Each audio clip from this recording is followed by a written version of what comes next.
बिस्मिल्लाहिर्रहमानिर्रहीम व बिही नस्तईन व खैरुल उम्मीद करता हूँ कि आप सब खैरियत से होंगे। देखिए, बड़ा अरसा हो गया आप लोगों से मुलाकात हो सकी, लेकिन इंशाल्लाह उम्मीद करता हूँ कि आपके बाद बहुत ज़्यादा आप लोगों के साथ गुफ्तगू बातचीत होती रहेगी। लोगों को, तमाम मुसलमानों को वैसे तो इस बात का हमेशा से ही एहसास रहा है मुस्लिम कंट्रीज़ का, लेकिन साथ ही साथ ईरान की उसमें एक ख़ास अहमियत रही है। और मैं ईरान के जो कैपिटल सिटी तेहरान में रहता हूँ, तो तेहरान में बड़ी बड़ी रोज़ाना की खबरें होती हैं। ख़ुसूसी तौर पर दुनिया की निगाहें तेहरान पर टिकी होती हैं, क्योंकि यहाँ पर बहुत आला शख्सियात भी रहती हैं। तो इन सारे कंसर्न्स को देखते हुए मैं दोबारा ये सोचा कि आप लोगों को इस हवाले से डेली बेसिस पे या वीकली आपको आके रिपोर्ट दूँ, कुछ आपकी सुनूँ, कुछ अपनी बताऊँ। तो ये एक दिलचस्प मौजू रहेगा। आप चूँकि दुनिया का अगर देखें तो एक मरकज सा बनता जा रहा है ये वाला सिटी। तो बहरहाल मैं पहले तो आपका शुक्रगुजार हूँ कि आप लोग मेरी वीडियो को देख रहे हैं, और सानियन ये कि देखें कि इंसान को अपने हकायक से, आने वाले सूरत हाल से मुत्तले होना चाहिए। हर सूरत में इंसान जहाँ पर भी हो, जैसा भी हो, लेकिन सियासत के हवाले से और आने वाले दौर के हवाले से इंसान को पहले से अपडेट होना चाहिए, ताकि इंसान सही से मुकाबला कर सके चैलेंजेस का, इंसान अपनी जिंदगी के जो डिसीजंस हैं उनको ले सके। तो इन सारी चीजों को मैं आपको चाहता हूं कि हकीकत की निगाह से, कैमरे की निगाह से आपको दिखाऊं कि यहाँ पर वाकयातन हो क्या रहा है। हम जिस दिन अटैक हुआ उसी दिन सुबह मॉर्निंग में उठे, अपने रूटीन के काम किए, अपने ऑफिस में गए काम करने के बाद, और शाम को हम जो है बाजार में भी गए और हमने अच्छी खासी शॉपिंग भी की बच्चों के लिए, अपने लिए। और बाजार जो थे वो बिल्कुल खुले थे, कोई किसी भी तरह का कोई खौफ, डर लोगों के चेहरों पर नहीं था, बल्कि एक रूटीन की लाइफ गुजार रहे थे। और बहरहाल मैं समझता हूँ कि इतना स्मूथ सिस्टम का चलना ये खुद एक बड़े अच्छी मैं समझता हूँ कि साइन है, या एक समझता हूँ कि हट के एक चीज है जो आम रूटीन में आपको ऐसे सिटीज में, ऐसे ममालिक में जहां पर जंग छिड़ी हुई नजर नहीं आती, क्योंकि वो जो ऐसी चीज में आदी ना हो और एकदम ही जंग में आ जाए, तो उसके लिए ऐसी चीज को फेस करना बड़ा मुश्किल होता है। तो पहली बात तो ये मैं आपको बताऊंगा कि ये लोग बहादुर भी हैं। दूसरी बात ये कि इनको अपनी फीलिंग्स पर कंट्रोल करना भी आता है। सेकेंडली, जो अभी ताजा तरीन सूरत हाल के मुताबिक जो बातें इसराइल कर रहा है, ना उस तरह के कोई मसाइल यहाँ पर जाहिर में दिखाई दे रहे हैं, और ना उतना कम कि जितना यहाँ की जो ये दौर जो है ना, ये बड़ा इस हवाले से कि इसने पूरी दुनिया की सियासत को, इसने पूरी दुनिया की जो पीछे निज़ाम चल रहा है उसको एक तो आश्कार करना है हम पे, और दूसरी बात यह है कि इसके पीछे जितनी लॉबीज हैं या जितने इसके पीछे लोग काम कर रहे हैं, या जितने बड़े बड़े लोग जहां पर बैठे तज्जिया कर रहे हैं, उनकी जो थिंकिंग है वो कहां से आ रही है। हम कोशिश ये करेंगे कि उनको सबको ही आपके सामने, हम ईरान की है और वो तज्जिया कर रही है कि कुछ भी नहीं हुआ, ऐसा भी नहीं है। अब देखिए, यूरोपियन जो मीडिया है, आप CNN देखें या बड़े बड़े न्यूज चैनल देखें, जो वो दिखा रहे हैं कि ईरान खुदा न खास्ता उसमें कोई ऐसी बड़ी तब्दीली आ गई, उसमें इतने बड़ी बड़े तबाहियां हो गई, वो तो हमें कहीं नजर नहीं आ रही। और ना ही इतना कम कि जो ईरानी अवाम अपनी वीडियोस अपलोड कर रही है और मजाक उड़ा रही है, ऐसा भी नहीं है। दोनों ही चीजें अपने सही अंदाज से जो है ना वो हकीकत को पेश नहीं कर रही। लोगों को खुद भी तहकीक और सर्च करनी चाहिए। जहां तक मेरा पॉइंट ऑफ व्यू है, ये है कि इस मुल्क को आने वाला, जो इल्हाम इकबाल ने आज से तकरीबन साल पहले, तकरीबन 90 साल मैं समझता हूँ पहले, जो शेर कहा था कि तेहरान होगर आलम मशरिक के जनेवा, शायद कुर्रायास की तकदीर बदल जाए। तो यहाँ पर आप देखें, इतने मसाइल, इतने सैंक्शन, इतने मसाइल होने के बावजूद यहाँ पर दिन ब दिन तरक्की होती चली जा रही है। और जो पाकिस्तान से आए चंद तकरीबन 1 साल गुजर गया है, चौधरी जावेद साहब जो तशरीफ लाए थे, उन्होंने एक बड़ा जबरदस्त किस्म का तज्जिया किया था। वजह था, उसका खुलासा बताता जाता हूँ। वो तकरीबन 1-1.5 हफ्ता यहाँ पर ईरान की सल्तनत पर रहकर उन्होंने ये तज्जिया किया था कि अगर 200 साल तक पाकिस्तान जैसा मुल्क अपना अगर खाना पीना रोक के तरक्की करना शुरू कर दे, तो भी वो ईरान को नहीं पहुंच सकता। इतना बड़ा, ये इतनी बड़ी अचीवमेंट है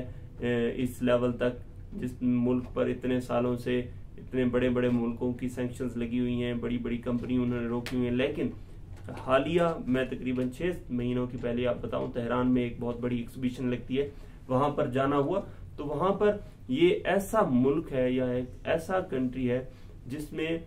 हेलीकॉप्टर भी बनाए जा रहे हैं बेहतरीन किस्म के, यहाँ पर बड़ी बड़ी मशीनरी भी जो हार्वेस्टर के लिए यूज की जाती हैं वो भी बनाई जा रही हैं, यहाँ पर बहुत बड़ी शिप्स भी बनाई जा रही हैं। और एटॉमिक में तो मैं नहीं कहता कि अभी वो उस पाए का है, लेकिन इसके मुतबादिल इन्होंने इतने मिसाइल बना लिए हैं जिनका आपने हालिया जो खबरें हैं जो इसराइल से आ रही हैं, ये दूसरी साथ ही साथ मैं समझता हूँ कि ये एक बहुत बड़ा मरकज बनने जा रहा है इस्लामिक, न सिर्फ इस्लामिक बल्कि एजुकेशनल एतबार से भी, क्योंकि दुनिया की बहुत सारे ऐसे ममालिक हैं जहाँ पर मेडिकल की एजुकेशन का जो है ना मरकज दिखता है, लेकिन अब ईरान उन कंट्रीज में आता है जिनकी जो मेडिकल में स्टूडेंट को लेने की जो शरह है वो तकरीबन 80% तक जा पहुंची है। तो ये समझें कि ईरान उन ममालिक में से है जो न सिर्फ दीन बल्कि दुनिया में भी बहुत ज्यादा, दुनियावी उलूम में बहुत ज्यादा तरक्की कर रहा है। तो इसमें कोई कमी अब तक वाक़ई नहीं हो, बल्कि इसमें ज्यादा से ज्यादा बढ़ता ही चला जा रहा है ये सिस्टम। अगर वो लोग जो इंटरेस्टेड हैं यूनिवर्सिटीज में एडमिशन के लिए, वो उनके लिए मुकम्मल तौर पर ईरानी जो मिनिस्ट्रीज हैं, ईरानी यूनिवर्सिटीज हैं, उन्होंने पोर्टल्स खोले हुए हैं। फॉरेन में बैठे हुए तमाम तलबा अपने जाएं, सर्च करें यूनिवर्सिटी, ईरानियन यूनिवर्सिटी को सर्च करने के बाद वो इजीली अपनी मुकम्मल फाइल बनाकर, अपना फाइल फिल करके वो अपलोड करें, अपना रिज्यूमे डालें उसके ऊपर, और वो बहुत जल्दी आपको रिस्पॉन्स देंगे। और इनकी फीसेस जो हैं वो दुनिया की उन ममालिक में जहां पर पीएचडी करवाई जा रही है, जहां पर एमबीबीएस करवाया जा रहा है या एमडी करवाया जा रहा है, उनसे आधे से भी कम में पढ़ती हैं। और यहाँ की जो एजुकेशन है उसका लेवल ये है कि जहां से पढ़ के जाने वाले इंडिया और पाकिस्तान के वो तलबा जो पहले ही दफा जाकर उन्होंने पाकिस्तान का नेशनल एग्जामिनेशन पास करके अब वो हाउस जॉब के लिए चले गए, तो ये एक खुशायंद बात है। मैं समझता हूँ कि वो तलबा जो चाहते हैं कि एजुकेशन भी हासिल करें, एक नए कल्चर से भी आशना हो, तो वो यकीनन मैं समझता हूँ कि उनके लिए एक बहुत जबरदस्त किस्म की अपॉर्चुनिटी है कि वो ईरान की तरफ जरूर दूसरे मुल्क में जाने के से पहले यहाँ पर भी एक दफा वो सोचें उसके बारे में कि वो यहाँ पर भी अप्लाई कर सकते हैं, क्योंकि उनके जैसे हजारों तालिब इल्म यहाँ पर पढ़ रहे हैं, बजाय इसके कि वो किसी ऐसी कंट्री में जाए जहां पर नॉन मुस्लिम रहते हैं और उनको दूसरे मसाइल का भी सामना करना पड़े, वो यहाँ पर भी आकर के एजुकेशन हासिल कर सकते हैं और अच्छी एजुकेशन हासिल कर सकते हैं। और साथ ही साथ ये कि पाकिस्तान और इंडिया जैसे ममालिक में जहां पर ये एमडी और एमबीबीएस बहुत गिरान या महंगा है, यहाँ पर सस्ते दामों, और यहाँ पर हॉस्टल वगैरह भी बहुत अच्छे होते हैं, उनकी सफाई का निज़ाम बहुत अच्छा होता है, साथ साथ असातिज़ा का जो रवैया है वो कहीं बेहतर होता है उन असातिज़ा से जो वहां पर पढ़ा रहे होते हैं। मेरे हिसाब से आप लोगों को सिर्फ ईरान की जंग को नहीं बल्कि ईरान की सक्सेस को भी देखना चाहिए कि उसने किन किन फील्ड्स में सक्सेस हासिल किया। हालिया सूरत हाल के बावजूद मैं ये समझता हूँ कि ईरानियन मिनिस्ट्री ने एक दिन के लिए भी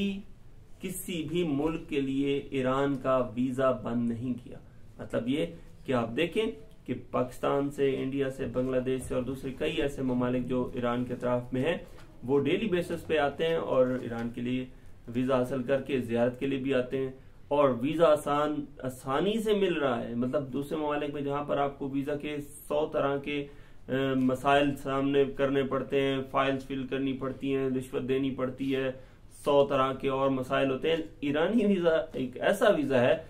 जो बासानी बाइज्जत तरीके से आपको मिलता है, और दिन ब दिन ये सिलसिला बढ़ता चला जा रहा है। मतलब ऐसा नहीं है, रुका नहीं है किसी भी। हाँ, ये हो सकता है कि उस कंट्री की तरफ से कोई रिस्ट्रिक्शन हो कि वो उनके बाशिंदे ईरान का विजिट ना करें, ईरान की तरफ से कभी कोई इस तरह की रिस्ट्रिक्शन नहीं रही। हाँ, एक साथ ही साथ ये भी,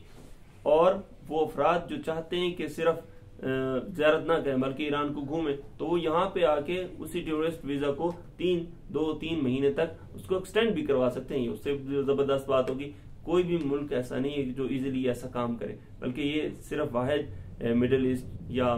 साउथ एशियन कंट्रीज में एक वाहिद मुल्क है कि जो ये फैसिलिटी दे रहा है। और साथ ही साथ ज़ाहिरीन की तादाद बढ़ती चली जा रही है। अगर उनके दिल में कोई खौफ होता या ईरान की इतनी ही बुरी हालत होती तो वो कभी भी ईरान आने का यकीनन फैसला न करते। और आखिरी बात, जंगी सूरत हाल के हवाले से हम आपको अपडेट करते रहेंगे, लेकिन फिलहाल तक मैं ये समझता हूँ कि ईरान में कोई इशू नहीं और आप लोग सेफली यहाँ पर ट्रैवल और टूर कर सकते हैं। शुक्रिया, इंशाल्लाह नेक्स्ट वीडियो में आपको मिलते हैं। अल्लाह हाफिज़।